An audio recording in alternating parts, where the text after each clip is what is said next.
Hi, and welcome to Classic Guitar Rock. The Corona quarantine continues. I meant to get this up yesterday, but just didn't get around to it. Yesterday, the 24th of March, was the anniversary of Van Halen's 5150 album. It came out way back in 1986. I graduated from high school in 1985. And there was much fear, trepidation, excitement. Some people excited about this new Van Hagar, right? Once we heard that David Lee Roth had left Van Halen and that Sammy Hagar would be joining, we didn't know what to think. And I got to be honest, I can remember it was a big deal when it was released and the radio station said, "We've got this new track from Van Halen." It was "Why Can't This Be Love?" And that bass synth,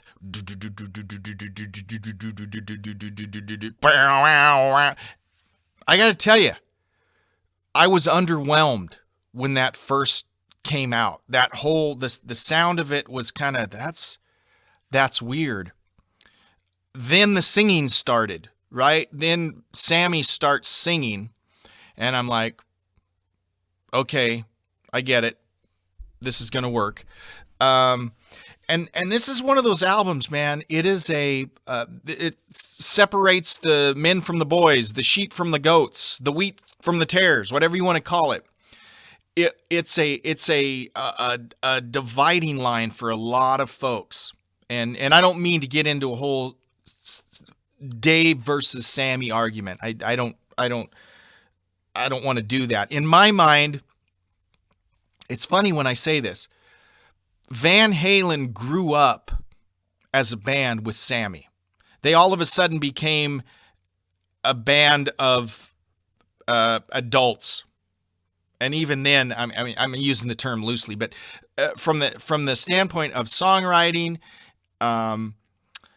they just were a more serious band with Sammy, in my opinion.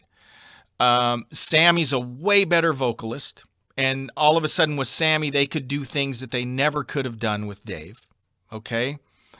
And yet at the same time, my favorite Van Halen albums are the ones with Dave, okay? So I go back and listen to Van Halen 1 and 2 and Fair Warning, and man, those are great albums. And can you imagine that stuff without Dave? No, you can't.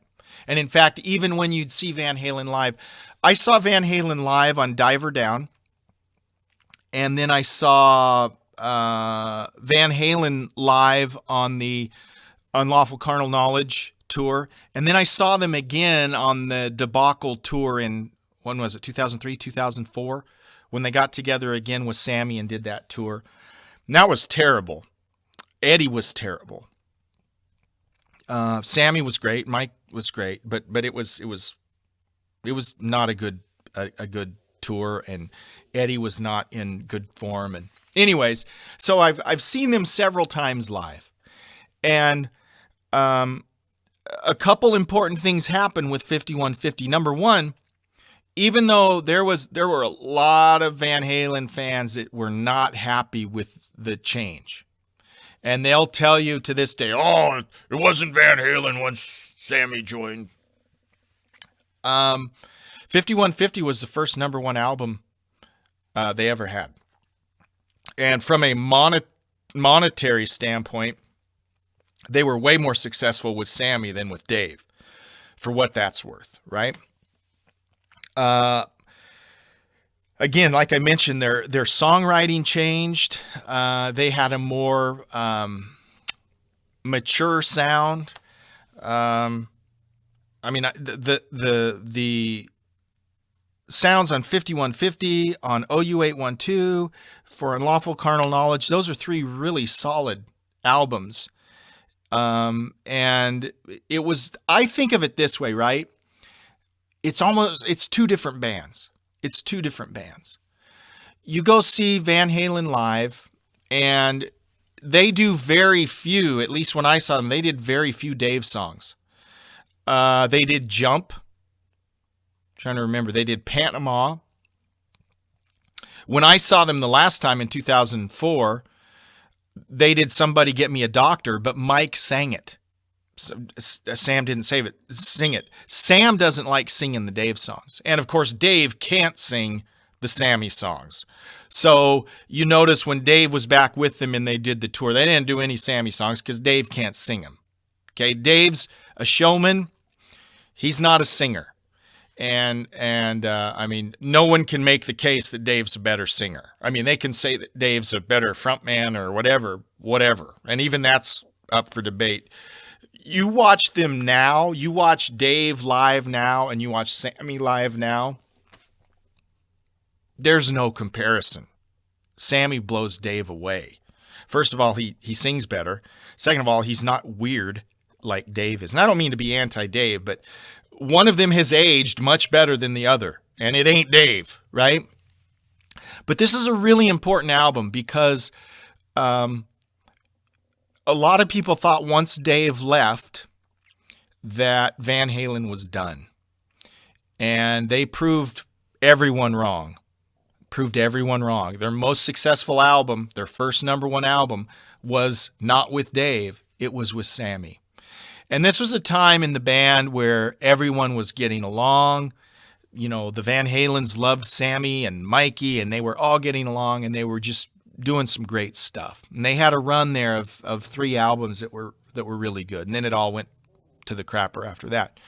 But this is an important album for that reason, is they thought it would be the end of Van Halen. It wasn't. Dave went on to do his thing. He never really, I mean, he had the one tour and there was one little period where it looked like he was going to be really successful as a solo artist, but that fizzled, right? Where Sammy can still sing.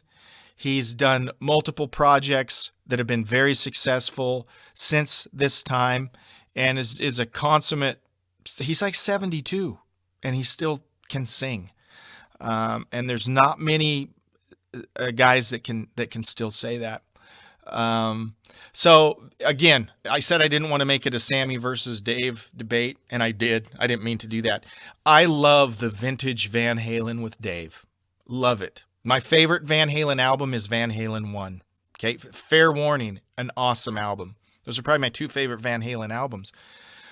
But Sammy Hagar is one of my favorite singers. And I look at it as 2 different bands, right? 2 different really good bands. And this was 5150 was an important album simply because people weren't sure that it was going to work out without Dave, and it absolutely worked out. And some would make the case that it worked out better with Sammy than with Dave. I don't know, to each his own. But it's a great album. Do yourself a favor and crank 5150 today. It's a great album. Thanks for watching, and please subscribe if you haven't done so yet. Thanks. Bye-bye.